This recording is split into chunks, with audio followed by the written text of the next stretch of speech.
Big thanks to LitRPG Reads and Paul Bello, fine fellow, for sending this article my way. It's all about improvising dialogue in D&D. And let me tell you, it hit home. Just last week, my party was infiltrating this shadowy cult rite, super tense moment, and my usually smooth-talking rogue froze up.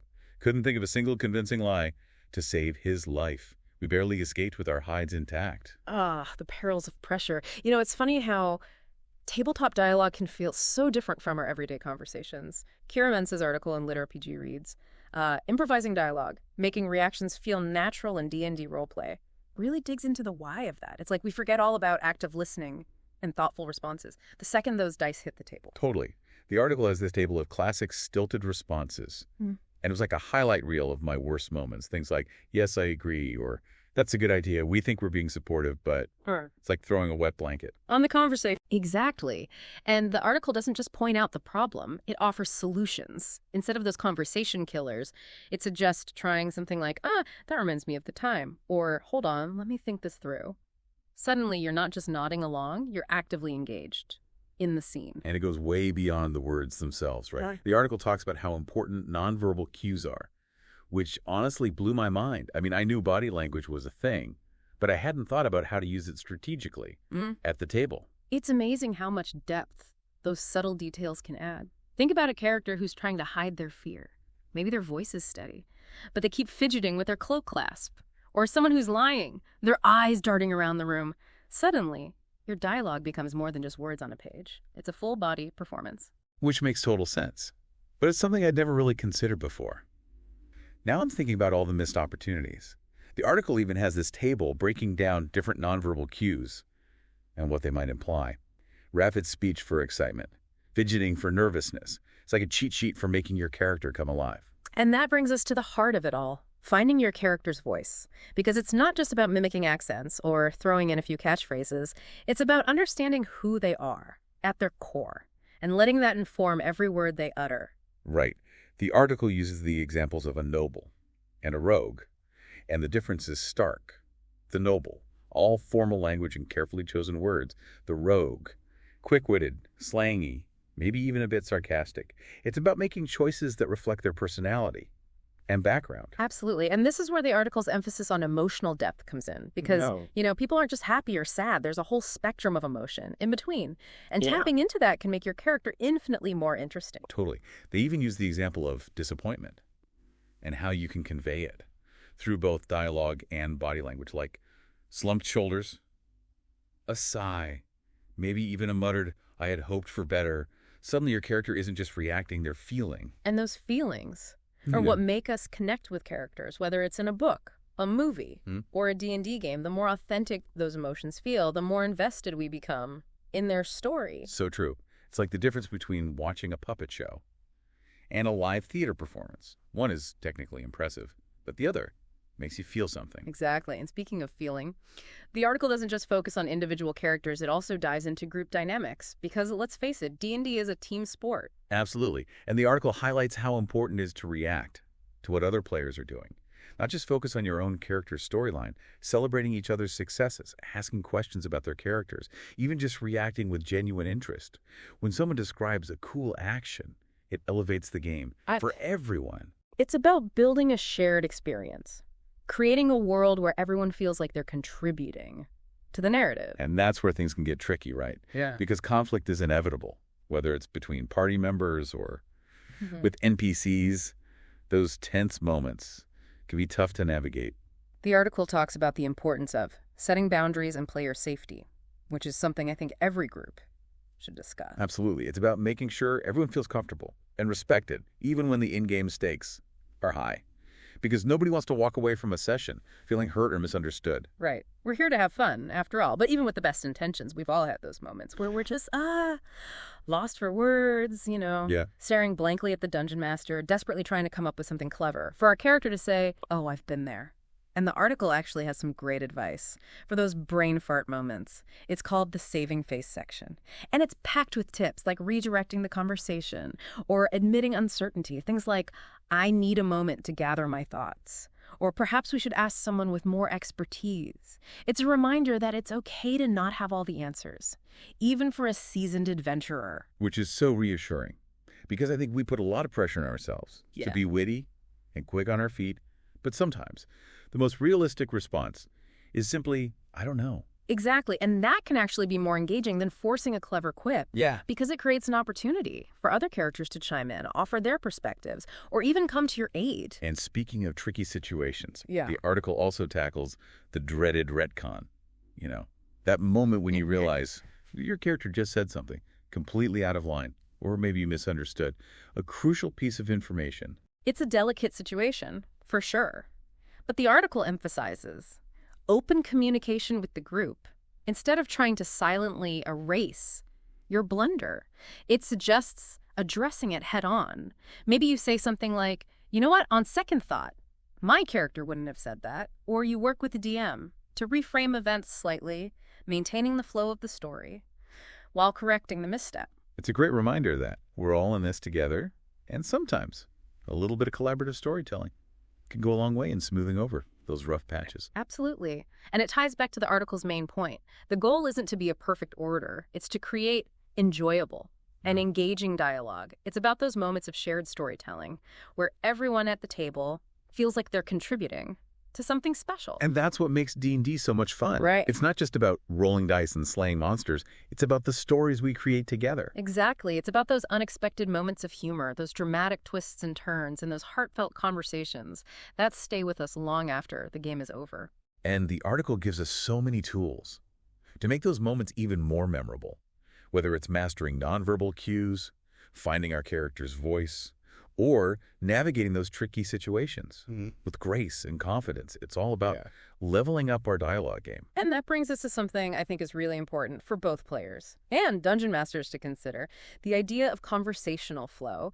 Because so often at the table, dialogue can feel like a series of disconnected statements rather than a natural back and forth. Right, it's like everyone's waiting for their turn to deliver their lines rather than truly listening and responding to each other. The article talks about how real-life conversations have this ebb and flow with pauses, interruptions, and subtle changes in tone that convey so much meaning, but we don't always bring that same awareness to the game table. I've definitely been guilty of that. It's easy to get caught up in the mechanics of the game and forget about the nuances of human interaction. And that's where those stilted responses come in. We fall back on generic phrases like, we should do that, or that's a good idea, because we're not fully present in the moment. It's like ordering food at a restaurant. Yeah. And just saying, I'll have the chicken, you get the job done. But there's no spark, no enthusiasm. Exactly. The article suggests replacing those flat responses with something more dynamic, like, that sounds exciting, how do we get started? Or let's weigh our options carefully.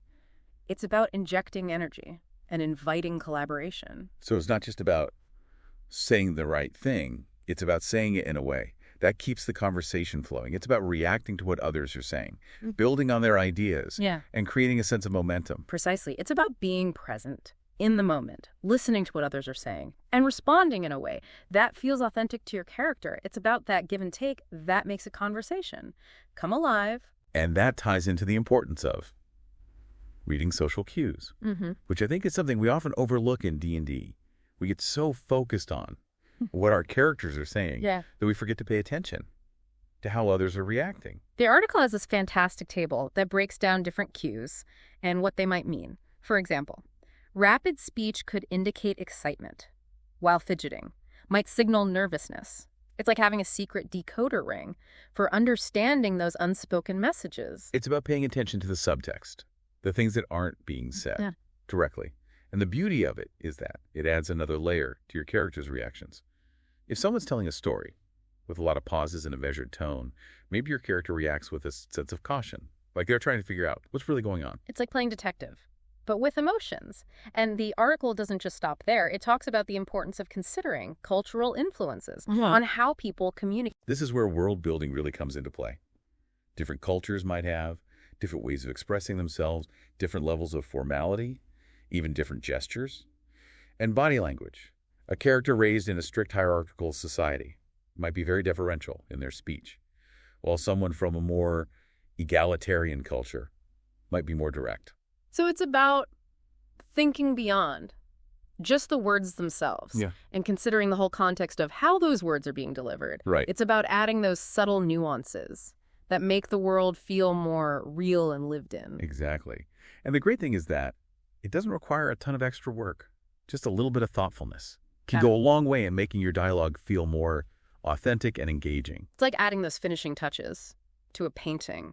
A few well-placed brushstrokes can bring the whole thing to life. Speaking of bringing things to life, the article has this whole section on character voice development. This is where you really get to delve into what makes your character unique. Okay, let's dive into that. The article talks about speech patterns and quirks. Like, a noble character might use formal language and elaborate sentences, while a streetwise rogue would favor slang and be more to the point. It's like giving them a distinct accent, even if it's just through their word choices. And it goes beyond just their vocabulary. Think about their tone of voice, their rhythm of speech, even little verbal tics they might have. Does your character pepper their sentences with a certain phrase? Do they have a habit of trailing off when they're unsure of something? These little details can really make them stand out. It's like giving them a theme song that plays in your head. Every time they speak, you instantly know who it is, even if you can't see them. And building on that, the article emphasizes the importance of considering the character's emotional baseline. Is your character generally optimistic, cynical, sarcastic? This underlying emotional state will influence how they react to situations and color their dialogue. Right, because even if two characters have similar backgrounds, the personalities might be completely different. A knight raised in a noble household might be chivalrous and honorable, while another knight from the same background might be bitter and disillusioned. Their dialogue would reflect those differences. It's those underlying emotions Yeah. and motivations that make a character feel three-dimensional. They're not just reciting lines from a script. They're reacting to the world around them in a way that feels consistent with their personality. And speaking of personalities, the article delves into how cultural influences can shape a character's voice, for example. A character from a culture that values storytelling might be very expressive and animated in their speech, while someone from a more reserved culture might be more understated. It's about understanding the unspoken rules of communication within a particular culture. What topics are considered taboo? How much direct eye contact is considered appropriate? These things will influence how your character interacts with others. It's like learning a new language, not just the words themselves, but the cultural context in which those words are used. And by incorporating these cultural nuances into your dialogue, you create a richer and more immersive world for everyone at the table. It's like adding spices to a dish, a pinch of this, a dash of that, and suddenly you have something truly unique and flavorful. And just like with spices, you don't want to overdo it. A little bit of cultural flavor can go a long way. It's about finding that balance between authenticity and accessibility. You want to create a world that feels real and believable, but you also don't want to alienate your players with overly complex or obscure cultural references. It's about striking that sweet spot where everyone feels like they're part of the story, regardless of their background or knowledge of the game world. Yeah. We've talked about understanding conversational flow, reading social cues, and developing character voices. But what happens when we need to react in the moment? When the unexpected throws us a curveball? That's where the article's section on reactive dialogue techniques comes in handy. It offers a framework called the REACT method, which stands for read the room, evaluate intent, act in character, connect to background, and take the scene forward. It's a simple but effective way to approach improvisation. Okay, let's break that down. Read the room. That means paying attention to the mood and energy of the scene. Is it tense, lighthearted, chaotic? Knowing the vibe helps you tailor your response. Then you evaluate intent. What's the other person trying to achieve with their words? Are they being sincere, manipulative, trying to hide something? Understanding their motives helps you craft a more meaningful response. And then, of course, you act in character. This is where all that work we did on developing our character's voice comes into play. You want to make sure your response is consistent with their personality and beliefs. And to add even more depth, you connect to background. Can you tie the current situation back to something in your character's past? Maybe a similar experience, a lesson they learned, a relationship that shaped who they are today. Adding those personal touches makes your dialogue feel more grounded. It's like weaving a tapestry. Each thread connects to another, creating a richer and more intricate pattern. And finally, you take the scene forward. Your response should contribute to the story.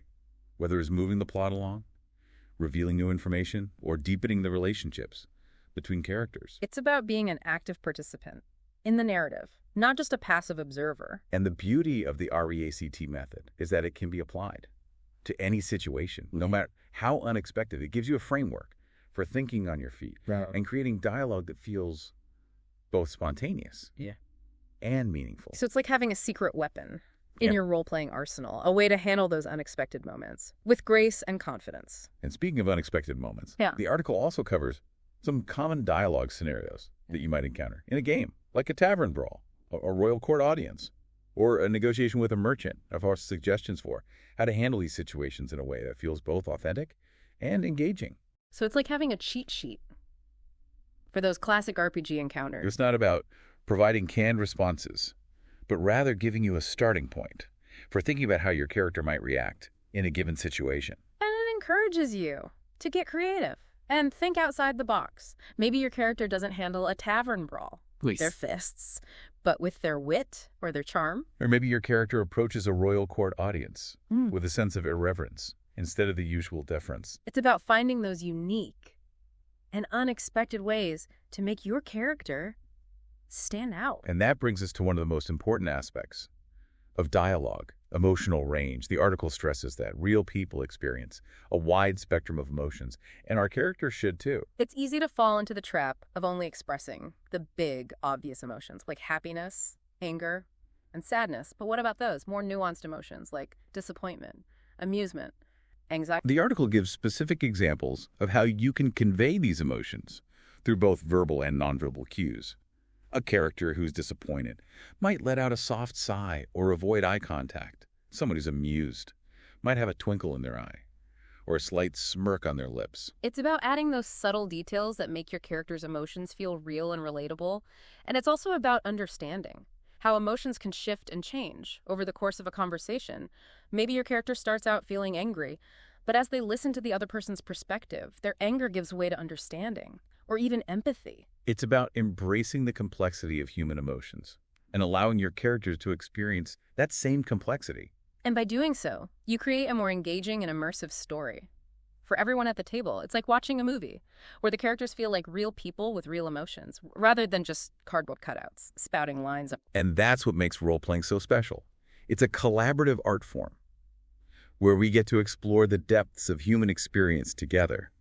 So we've talked about a lot of individual techniques for improving our dialogue, but role-playing is ultimately a group activity, and the article dedicates a whole section to navigating group dynamics. Absolutely. And one of the most important aspects of group dynamics is supporting other players. It's about creating a collaborative environment where everyone feels comfortable and encouraged to contribute their ideas and stories. It's about being a good listener, reacting enthusiastically to other people's successes, and offering helpful suggestions when someone's stuck. It's about sharing the spotlight and making sure everyone feels like their character is an important part of the story. And it's about celebrating each other's creativity and having fun together. After all, that's what role-playing is all about. But of course, even in the most harmonious groups, conflict is inevitable. And the article offers some great advice on how to handle conflict in a way that's both productive and respectful. The key is to establish clear boundaries and expectations. Beforehand, make sure everyone is comfortable with a level of intensity and that there's a shared understanding of what's acceptable and what's not.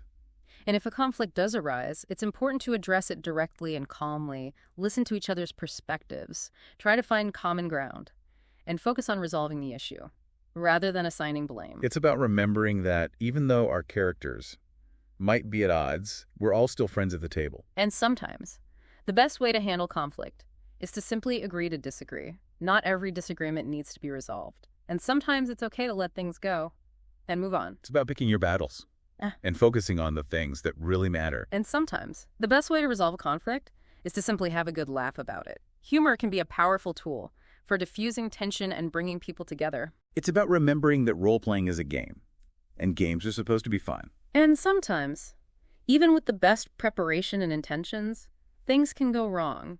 We might say something we regret, make a decision that backfires, or simply have a moment of brain freeze. That's where the article's section on recovery techniques comes in. It offers tips on how to save face, retcon dialogue, and generally smooth over those awkward moments. One of the most important things is to simply acknowledge the mistake and move on. Don't dwell on it. Don't beat yourself up. Just laugh it off and keep going. It's about remembering that everyone makes mistakes, and it's okay to stumble sometimes. And if you need to retcon something, the key is to do it in a way that's transparent and collaborative. Talk to your fellow players, explain your reasoning, and make sure everyone is on board with the change. It's about working together to create the best possible story, even if it means making adjustments along the way. And sometimes, the best way to recover from a mistake is to simply embrace it. Maybe that unexpected turn of events leads to a hilarious moment or an even more exciting story. It's about turning those lemons into lemonade and finding the silver lining in every cloud.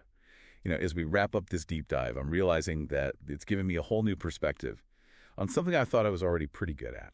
That's the beauty of learning, isn't it? There's always something new to discover, even in familiar territory. And I think Kira Mentz's article really nailed it. The goal isn't perfection. It's about creating those moments of shared storytelling that make tabletop role-playing so special. So for all you dungeon masters and players out there, I want to leave you with a question. What's one technique from today's deep dive that you're most excited to try at your next game? Let us know in the comments.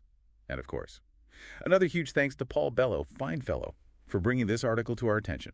Until next time. Happy gaming!